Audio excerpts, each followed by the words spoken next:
विधानसभा अध्यक्ष श्री वासुदेव देवनानी ने वर्धमान महावीर खुला विश्वविद्यालय में आयोजित विशेष व्याख्यान में बांग्लादेश में मानवाधिकारों और लोकतंत्र की स्थिति पर गंभीर चिंता जताई। उन्होंने कहा कि वर्ष 1971 में शेख मुजीबुर रहमान के नेतृत्व में आंदोलन के बाद बांग्लादेश एक स्वतंत्र देश बना, जिसमें भारत का बड़ा योगदान रहा। इसके बावजूद हाल ही में बांग्लादेश में लोकतांत्रिक व्यवस्था कमजोर हो गई है और वहां सरकार जैसी स्थिति दिखाई नहीं दे रही है।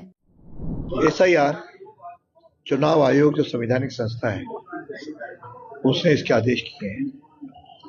इससे पुरानी भी इस व्यवस्था रही है कि हमेशा कुछ वर्षों में कुछ लोग दुनिया छोड़ के चले जाते हैं, कुछ लोग एक स्थान से दूसरे स्थान पर शिफ्ट होते हैं और कुछ लोग जो नए मतदाता जुड़ते हैं।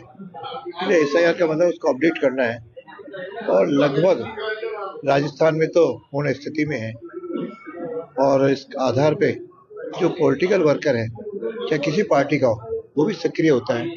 उसके आधार पे सही वोटर लिस्ट बनेगी। मेरा इतना मानना है कि भारत के अंदर केवल भारतीयों के नाम ही मतदाता सूची में होने चाहिए और उसको ही मत देने का अधिकार है। कुछ लोग बाहर से भी आकर के यहाँ पे बस गए हैं, उनके नाम कहीं से वोटर लिस्ट में जुड़ गए हैं, तो ऐसे नामों पे भी जो चुनाव आयोग की व्यवस्था के अनुसार रेक्टिफाई होने चाहिए, वो कर रहे हैं धीरे। पहले तो ये था कि सारे लोग विपक्ष के और कुछ दल अलग भी कहीं इसका विरोध कर रहे थे, लेकिन अब धीरे धीरे सबके ध्यान में आ गई है।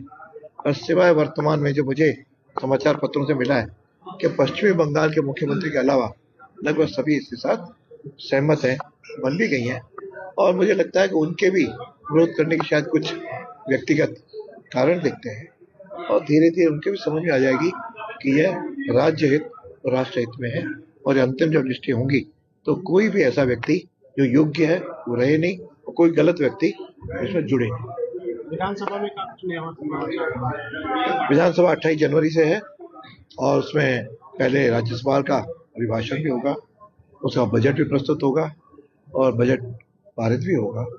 तो इस आधार पे सदन 1 महीना लगभग चलने वाला है और चूंकि जब सदन चलता है तो जनता के मुद्दे भी पक्ष विपक्ष के लोग उठाते हैं, वो भी उठेंगे और मेरी अपील सबको रहेगी कि सब लोग मिलकर के सदन के में सार्थक बहस करें और हम मिल करके सदन की जो मर्यादाएं गरिमा है उसको ध्यान में रखते हुए हम राजस्थान का नाम विधानसभा का रोशन करें और अधिक से अधिक भाग भी लें और प्रश्नों के उठाएं, प्रश्नों के उत्तर मिलें। कोटा में है इसका कुछ कार्यक्रम? कोटा में यहाँ Kota open university Vardhman Mahaveer university में कार्यक्रम था। बांग्लादेशी में जो मानव अधिकारों का हनन है उस और लोकतंत्र उस पर परिचर्चा थी, उसके निमित्त आया।